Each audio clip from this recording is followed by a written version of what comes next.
19 de abril de 1966, habitación 406 del Hospital Santa Elena, Ciudad de México.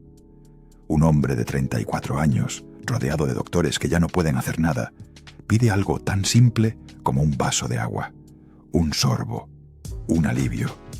Minutos después, su corazón deja de latir. El reporte médico habla de desequilibrio electrolítico y paro cardíaco. Pero en los pasillos del hospital comienza a circular otra frase: lo mató el vaso de agua. Ese hombre era Gabriel Siria Levario. El mundo lo conoció como Javier Solís, el rey del bolero ranchero, el ídolo que vendió millones de discos, el actor que llenó cines enteros. Pero detrás de esa voz perfecta existía una vida que solo podía sostenerse mientras el público no viera lo que había detrás. Aquí descubrirás 3 verdades que su familia intentó sepultar durante décadas. La historia de un amor prohibido que lo persiguió hasta su última noche, el rastro fragmentado de hijos secretos que hoy siguen buscando respuestas, y el misterio clínico del vaso de agua que supuestamente no debía beber, pero que alguien permitió. En este episodio verás documentos olvidados de 1957, declaraciones de 2 mujeres que aseguraron haber tenido hijos con él, registros civiles contradictorios, fotografías familiares donde falta siempre el mismo niño, y el informe quirúrgico completo de la operación que terminó en tragedia. Cada pieza forma parte de un rompecabezas que las disqueras, los medios y su propia familia prefirieron mantener en silencio. Porque para entender cómo murió Javier Solís, primero hay que entender cómo vivió. Dividido entre escenarios brillantes y casas donde nunca permanecía suficiente tiempo. Amado por millones, pero incapaz de sostener un hogar. Atrapado entre la necesidad de sentirse querido y el miedo a repetir el abandono que marcó su infancia. Pero nada de esto puede comprenderse sin regresar al origen, a ese niño pobre de Tacubaya que creció sin saber quién era realmente su madre y que un día decidió convertirse en leyenda.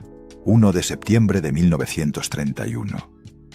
En un cuarto de azotea en Tacubaya, entonces barrio pobre y hacinado de la Ciudad de México, nace un niño al que, en el fondo, nadie sabe bien cómo llamar. En el acta figura como Gabriel Siria Levario, pero en la práctica es un problema más, en una casa saturada de deudas, discusiones y botellas vacías. Su padre biológico, Francisco Siria, entra y sale como fantasma entre borracheras y arranques de violencia. Su madre, Juana Levario, está agotada, rota, con el miedo metido en los huesos.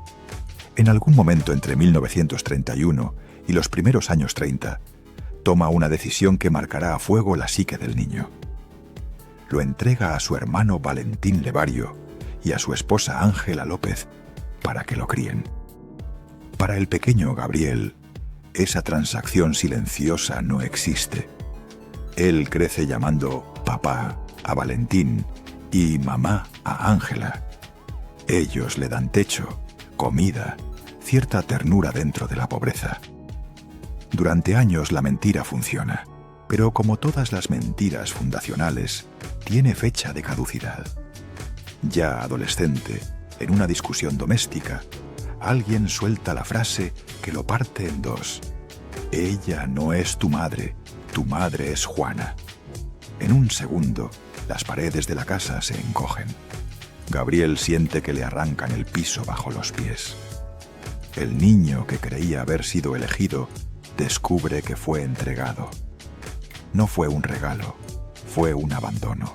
A los 10 años, la muerte de Ángela, la mujer que él sí sentía como madre, remata la herida. Deja la escuela primaria sin terminar. No hay dinero ni tiempo para duelos infantiles. La calle se convierte en su salón de clases. Trabaja de lo que haya, ayudante de panadero al amanecer, aprendiz de carnicero entre Sangre y Serrín, mozo de taller, lavacoches, cargador de mercado. Sus manos se llenan de callos antes de que su voz llene un micrófono. El niño que no tuvo infancia aprende 3 cosas: aguantar hambre, recibir golpes y no llorar delante de nadie. Antes de ser el rey, intenta ser boxeador. En rings improvisados, con lámparas amarillas y olor a sudor rancio, Gabriel Siria se sube con los puños vendados y la rabia acumulada de toda una vida sin pertenencia. Pierde algunas peleas, gana otras, pero entiende que su talento real no está en los guantes, sino en algo que hace casi sin darse cuenta. Cuando canta para relajarse en los vestidores, la gente se calla. Hay algo en esa voz, media, aterciopelada, que detiene conversaciones y baja hombros tensos. Empieza a probar suerte en carpas y pequeños teatros de barrio. Canta por monedas, por una comida, por la promesa vaga de regresa mañana. En esos escenarios de lona y aserrín, su nombre se transforma. El Siria suena áspero. El Solís, derivado de un apodo inicial y pulido por oídos de empresarios de segunda, suena más artístico, más vendible. Así nace Javier Solís, no en un despacho elegante, sino entre focos calientes, ruido de público y olor a cerveza barata. A finales de los años 50, después de ser descubierto por músicos como Julito Rodríguez y Alfredo Gil, su vida da un giro brutal. La muerte de Pedro Infante en 1957 deja un vacío emocional en el país y la industria busca desesperadamente un nuevo ídolo. Las cabinas de radio empiezan a girar sus discos, los cines proyectan sus primeras películas, la prensa lo corona como rey del bolero ranchero. De Tacubaya al Olimpo en menos de una década. El niño sin nombre tiene ahora un título que todo México corea, pero mientras los titulares lo presentan como el ídolo del pueblo, sus amigos cercanos describen a otro hombre, melancólico, silencioso fuera de escena, aferrado al vaso como quien se agarra a un salvavidas. Bebe no para celebrar, sino para anestesiar. Cada aplauso llena el teatro y al mismo tiempo hace más evidente el eco en su interior. Cuanto más grande se vuelve la figura de Javier Solís, más pequeño se siente Gabriel, el niño que un día descubrió que su madre lo había entregado. Ahí, en esa grieta entre el ídolo y el huérfano, se cocina todo lo que vendrá después. La necesidad desesperada de formar una familia perfecta, la incapacidad de quedarse en una sola casa, los amores superpuestos, los hijos en la luz y en la sombra. Porque antes de hablar de amores prohibidos y de hijos secretos, hay que entender esto. Javier Solís no buscaba mujeres, buscaba un hogar. Y en esa búsqueda, sin saberlo, empezó a construir la maldición que su apellido dejaría a las siguientes generaciones. En la superficie, la historia oficial dice que Javier Solís se casó, trabajó duro, dio lo mejor a su familia y murió joven. Pero cuando uno empieza a revisar actas, recortes de prensa y testimonios de la época, la línea recta se convierte en un laberinto. Un laberinto hecho de puertas cerradas, de timbres que nunca se tocan al mismo tiempo, de mujeres que no se conocen entre sí, pero que comparten al mismo hombre. El punto de quiebre no está en un escándalo público, sino en algo mucho más silencioso. La incapacidad de Javier para decir «hasta aquí». El niño que fue entregado por su madre y adoptado por sus tíos crece con una hambre afectiva que ningún aplauso puede saciar. Cuando finalmente se convierte en Javier Solís, la industria le abre puertas. Pero quienes le abren los brazos son ellas, las mujeres que lo cuidan, lo acompañan, Lo escuchan a las 3 de la mañana, cuando el escenario ya está vacío y el whisky ya empezó a quemar. Los nombres se repiten en los archivos como si fueran capítulos de una novela que nunca terminó de escribirse. Socorro González, la primera esposa, es el ancla a la época de Gabriel Siria, el muchacho de Tacubaya que aún no llenaba cines. Representa la lealtad de los años difíciles, la mujer que estuvo ahí cuando no había ni trajes de mariachi a medida, ni contratos con disqueras. Pero a medida que la fama crece, la vida de barrio se queda pequeña. Las giras se alargan, las ausencias se normalizan y la relación se llena de grietas invisibles. Aparecen otros nombres en su órbita: Yolanda Mora, Enriqueta Valdés y finalmente Blanca Estela Sáenz, la mujer que estará a su lado cuando llegue la hora de la verdad en el Hospital Santa Elena. Cada una ocupa un territorio, una casa, un conjunto de recuerdos y promesas. Jurídicamente, es un rompecabezas casi imposible. Emocionalmente, es un castillo de naipes sostenido por el silencio y el dinero. México en los años 60 no tenía registros civiles digitalizados ni bases de datos cruzadas. Un ídolo con recursos podía casarse, separarse de facto, formar otro hogar en otra colonia y confiar en que la burocracia tardaría décadas en alcanzarlo. Eso hizo Javier. No solo tener amantes, sino instalar vidas paralelas. En una casa, el marido que llega con discos nuevos, flores y juguetes. En otra, el hombre que promete algún día formalizar lo que en la práctica ya funciona como matrimonio. En otra más, el artista que apenas aparece de madrugada, entre maletas y compromisos. Todas reciben dinero, todas reciben algo de su presencia, pero ninguna lo tiene por completo. El hombre que buscaba un hogar termina multiplicando el concepto de hogar hasta vaciarlo de sentido. El ingrediente que vuelve todo tóxico es la legalidad. ¿Quién es la esposa legítima? ¿La primera que nunca dejó de estar casada en el papel? ¿La última que comparte con él la cama del hospital y la foto de viuda en los periódicos? Después de su muerte, la fachada se derrumba. En el velorio, las líneas invisibles que separaban las vidas empiezan a cruzarse.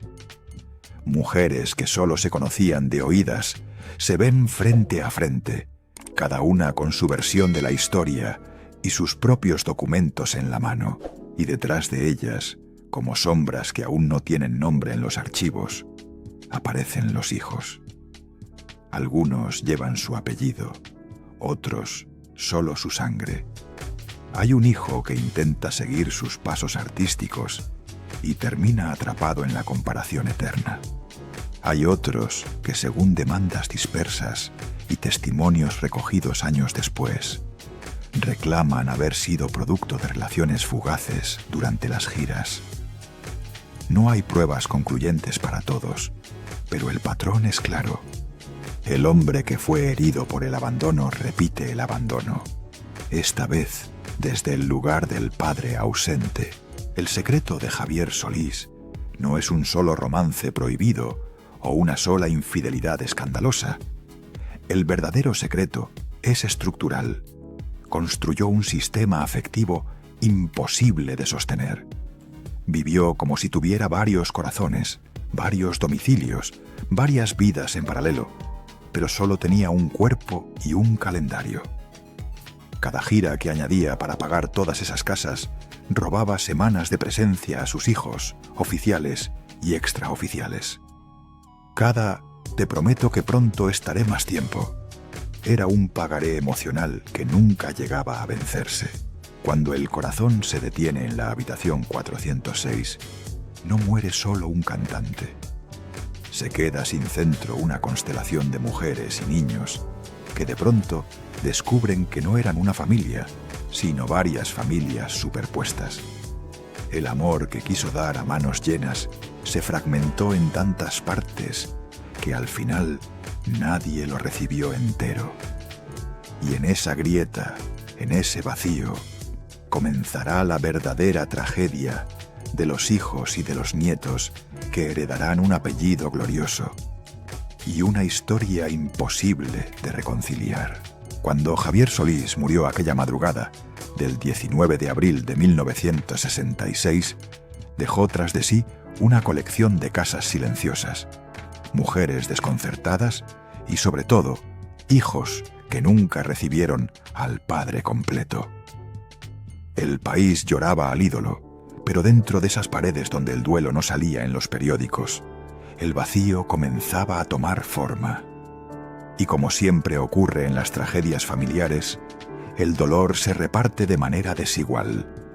Unos lo heredan en forma de nombres, otros en forma de silencio.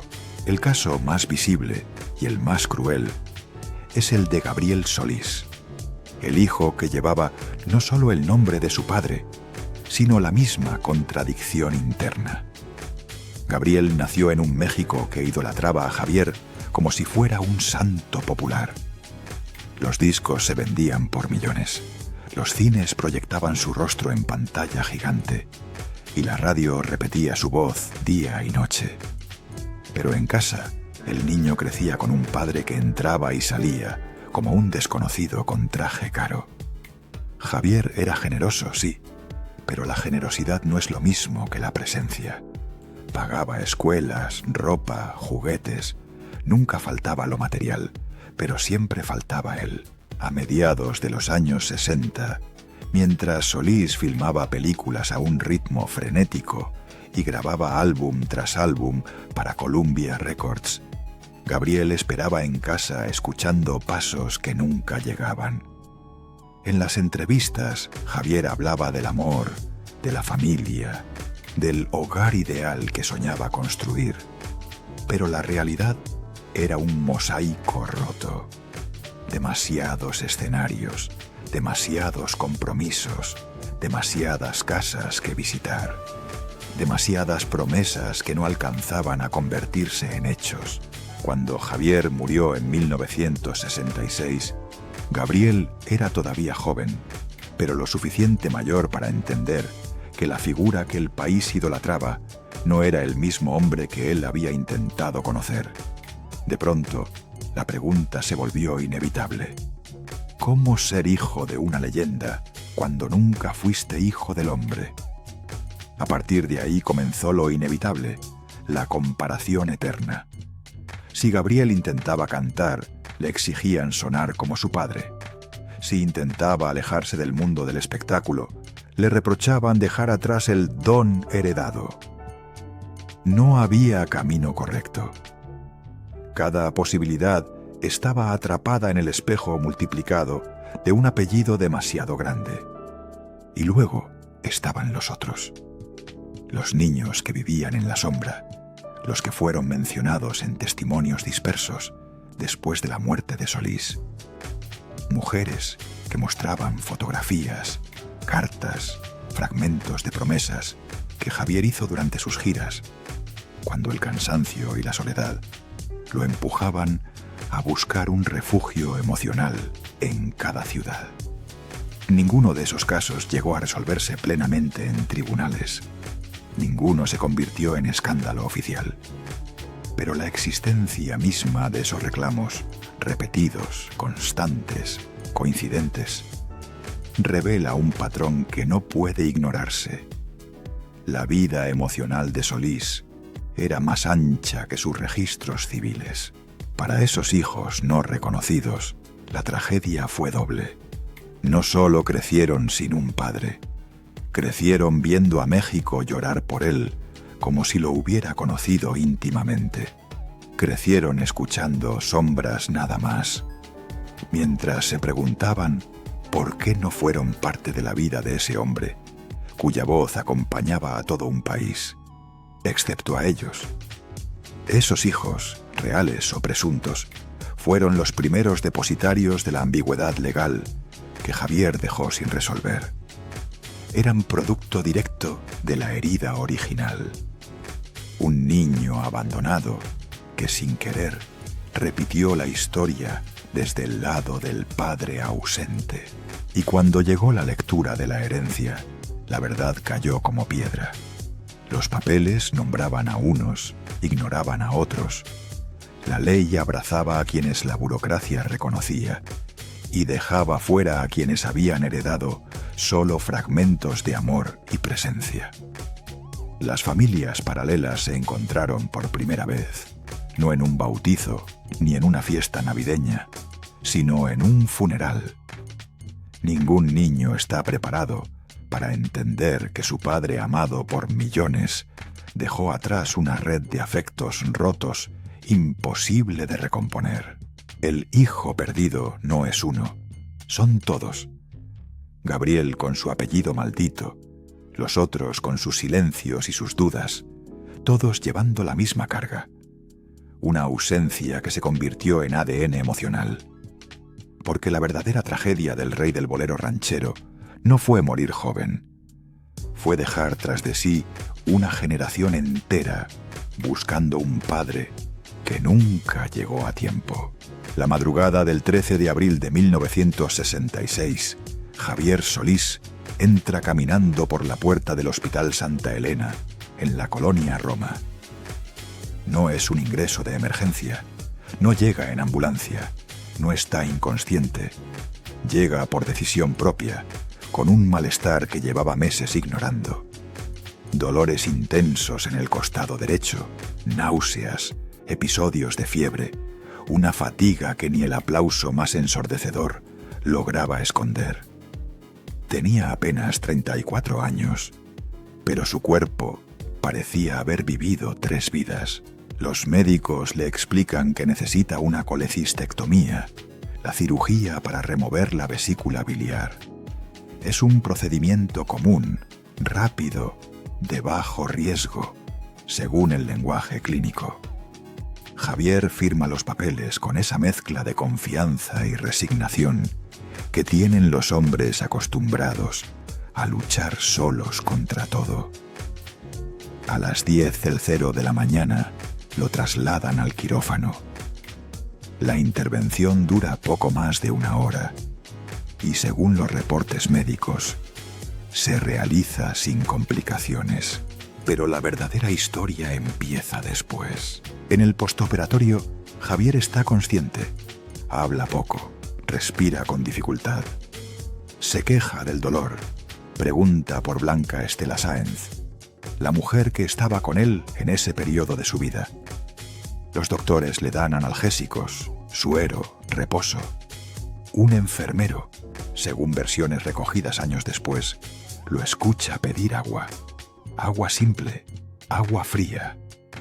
Es aquí donde la biografía se divide en 2 caminos: la versión médica oficial y la versión popular, alimentada por rumores, silencios y contradicciones. La versión clínica indica que Javier sufrió un desequilibrio electrolítico severo tras la cirugía. Su organismo, ya debilitado por años de trabajo excesivo, estrés y consumo de alcohol, reaccionó con un colapso cardíaco repentino.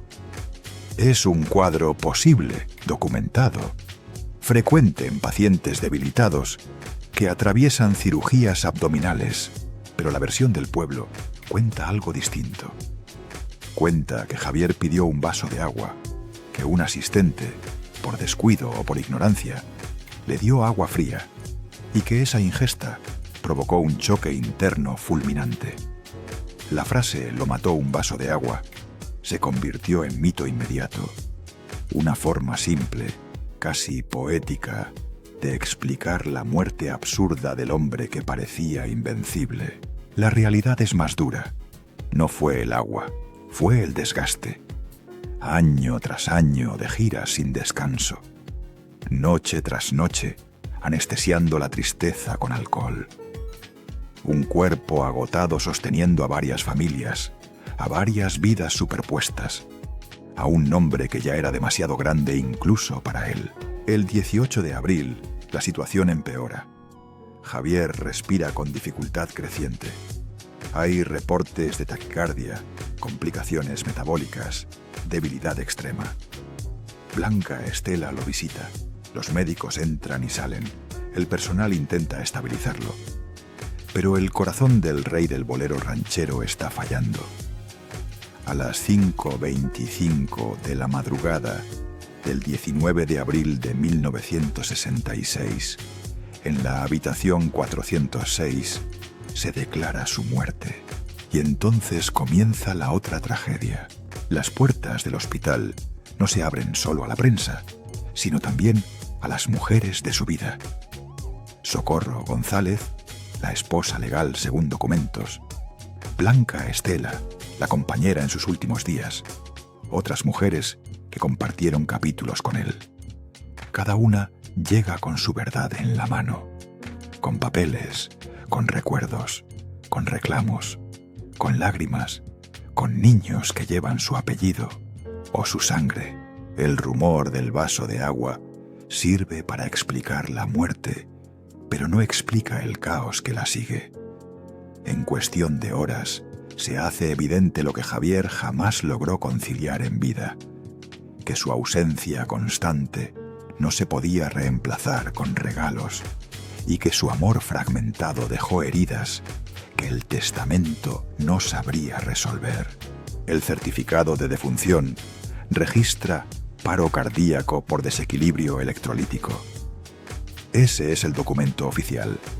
Ese es el cierre clínico.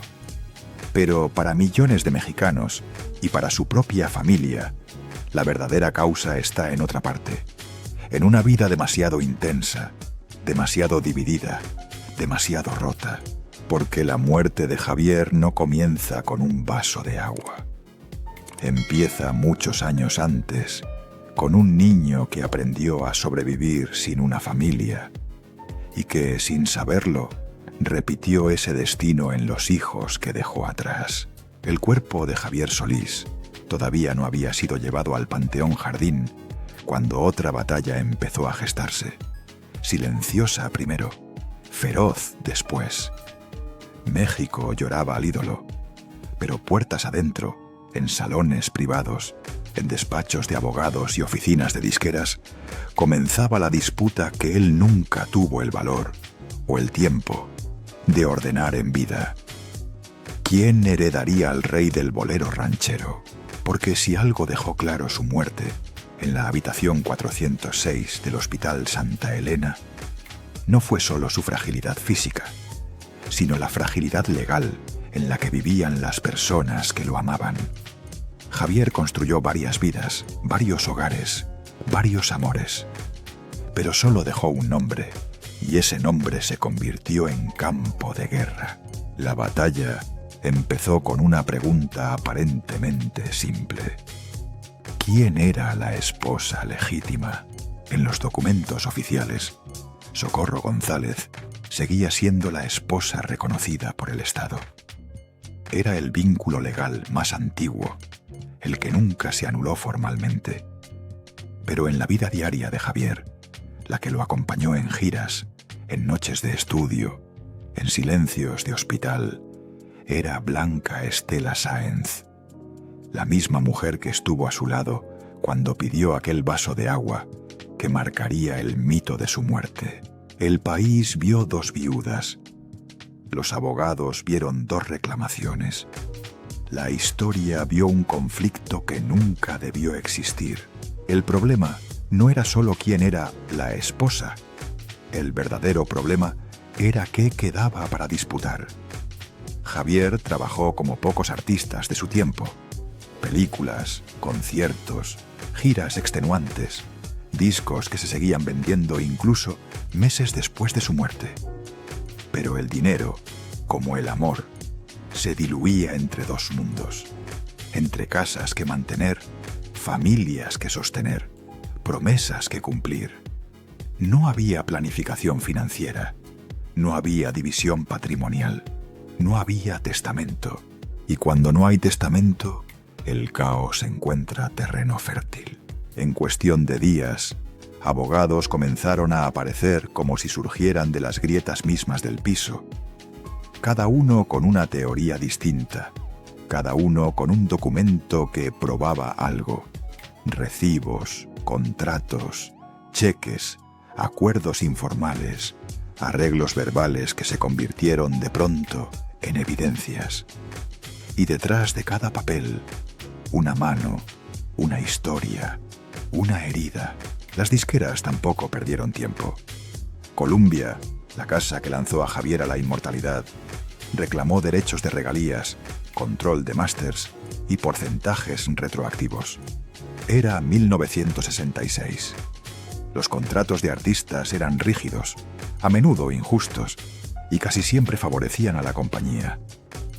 La familia arrancó la batalla ya en desventaja. Lo que se creía patrimonio familiar resultó estar repartido en cláusulas imposibles, porcentajes minúsculos y ganancias que legalmente nunca saldrían de las oficinas de la disquera.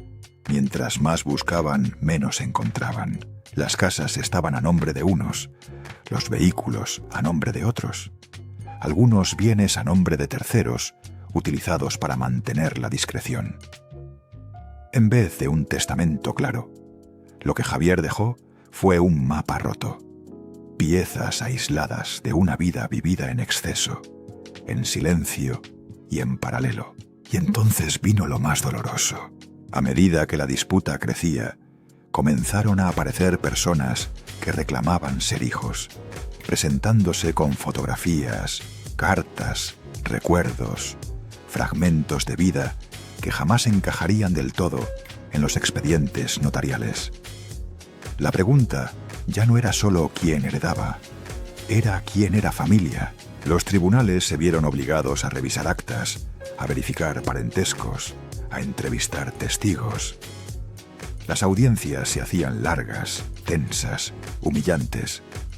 Cada declaración parecía arrancar un pedazo más de la imagen pública del ídolo. El hombre perfecto de los escenarios se desmoronaba en documentos donde las fechas no coincidían, los domicilios se traslapaban y las firmas parecían contar historias contradictorias. Mientras tanto, las regalías seguían fluyendo, pero no hacia la familia.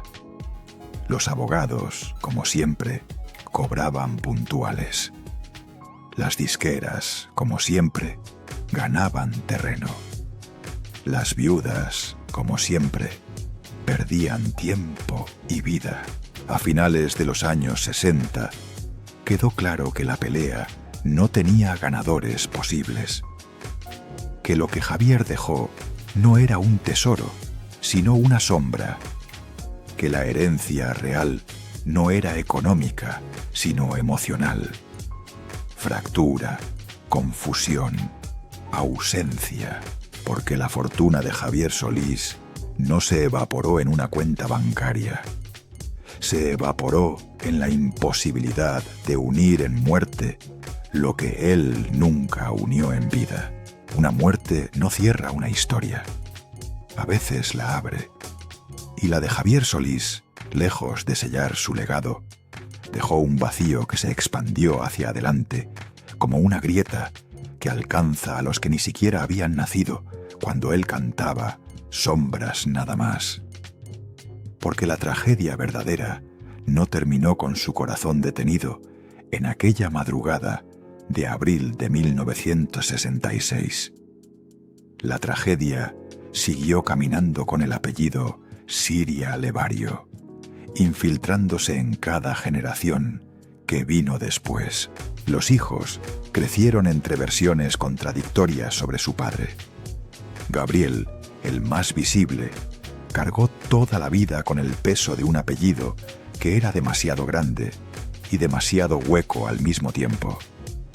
Pero los nietos, los hijos de esos hijos fragmentados, heredaron algo más profundo: la incapacidad de pertenecer.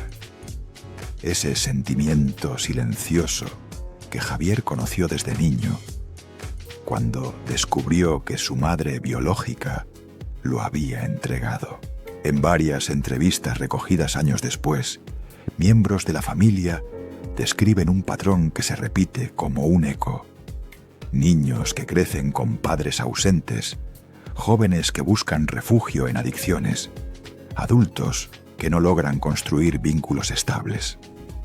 Lo que Javier vivió en carne propia, abandono, orfandad emocional, carencia de identidad familiar, se convirtió en una sombra que acompañó a sus descendientes, incluso sin proponérselo. Uno de los nietos explicó alguna vez que crecer en la familia Solís era como vivir en una casa llena de puertas cerradas. Se sabía que existían historias, romances paralelos, amores prohibidos, hijos no reconocidos, pero nadie hablaba de eso. El silencio, que Javier usó toda su vida para sostener sus vidas paralelas, se convirtió en la regla no escrita de la familia. Y el silencio, cuando se hereda, no protege, asfixia. No hay escándalos mediáticos grandes entre los nietos. No hay demandas públicas ni peleas por herencias. Lo que sí hay, según documentos familiares, testimonios privados y seguimiento de prensa especializada, es un sustrato emocional roto, separaciones prematuras, búsqueda compulsiva de cariño, problemas de autovaloración y, en algunos casos, adicciones tratadas en silencio. Porque cuando un hombre construye varias familias, inevitablemente condena a todas a fragmentarse. En el caso de Solís, esa fragmentación se convirtió en un mecanismo que se transmitió casi como genética emocional. El nieto que habló con la prensa lo dijo claramente. Nadie sabía en qué lugar estaba parado, porque él nunca puso a nadie en un solo lugar. El legado musical de Javier es indiscutible. Su voz sigue sonando en radios, películas y homenajes. Pero su legado emocional, ese que no aparece en biografías oficiales ni en discos recopilatorios, es más complicado. Un linaje buscando al padre que nunca llegó a tiempo. Y a su vez, tratando de no repetir la ausencia que los marcó. Paradójicamente, es en los nietos donde aparece el primer intento real de romper el ciclo. Uno de ellos, según los registros familiares y notas recientes, decidió entrar voluntariamente en terapia para comprender por qué repetía patrones de abandono que no entendía. Otro rompió el silencio familiar, concediendo entrevistas íntimas donde afirmó: «Lo que destruyó a mi abuelo no fue la fama. Fueron las cosas que nunca dijo». En esa frase está el corazón de esta historia. No son los romances prohibidos, ni las casas duplicadas, ni los rumores de hijos secretos lo que condenó a la familia Solís. Fue el silencio que Javier aprendió para sobrevivir y que sin querer convirtió en herencia. Y ahora, en esta tercera generación, alguien finalmente se atreve a hablar. Eso, en una familia marcada por sombras, es el primer rayo de luz. Cuando el féretro de Javier Solís fue bajado a la tierra aquella mañana gris de abril de 1966, muchos creyeron que ahí terminaba la tragedia, que el ídolo había muerto joven, sí, pero inmortal, que su vida, llena de aplausos, giras y canciones perfectas, quedaría suspendida en un pasado dorado, limpio, intacto. Pero la tierra no tapa lo que no se resuelve, y lo que Javier dejó atrás no fue un legado ordenado, sino una estructura emocional rota, demasiado pesada para que su familia pudiera cargarla sin quebrarse. Afuera, México lo lloraba como un hijo propio. Adentro, en el silencio de las casas que él habitó a medias, comenzaba la lucha por entender cómo un hombre que cantaba al amor vivió tan lejos de él. Socorro, Blanca Estela, los hijos reconocidos y los que quedaron en sospecha, todos enfrentaban la misma pregunta incómoda. ¿Cómo se llora a un padre que nunca estuvo completo? La respuesta no llegó en días ni semanas. llegó con los años y llegó fragmentada. La generación de sus hijos cargó con la primera oleada de esa ausencia, comparaciones insoportables, expectativas imposibles y un apellido que brillaba demasiado para dejar crecer a nadie a su sombra. El éxito de Javier, esa voz poderosa que aún hoy sigue sonando en radios y serenatas, funcionó para sus hijos como un espejo cruel. Cuanto más perfecta era la música, más evidente se volvía el vacío que había dejado en casa. Pero la verdadera prueba vino después, con los nietos. Esa tercera generación que no conoció al ídolo, pero sí las consecuencias de su vida fragmentada. En ellos, el apellido Solís ya no era símbolo de orgullo nacional, sino de un rompecabezas que nadie podía armar. Las historias incompletas, los silencios heredados, las preguntas sin responder, formaron una cadena que los atrapó sin haberla elegido. El caso más doloroso, quizás, es ese nieto que dijo alguna vez que llevaba el apellido como una llave que abre puertas afuera, pero que adentro solo abre cuartos vacíos. Su frase no aparece en ningún archivo oficial. Aparece en conversaciones privadas, en testimonios recogidos en la familia, en la memoria de quienes vieron cómo la ausencia de Javier se hacía presente en cada generación.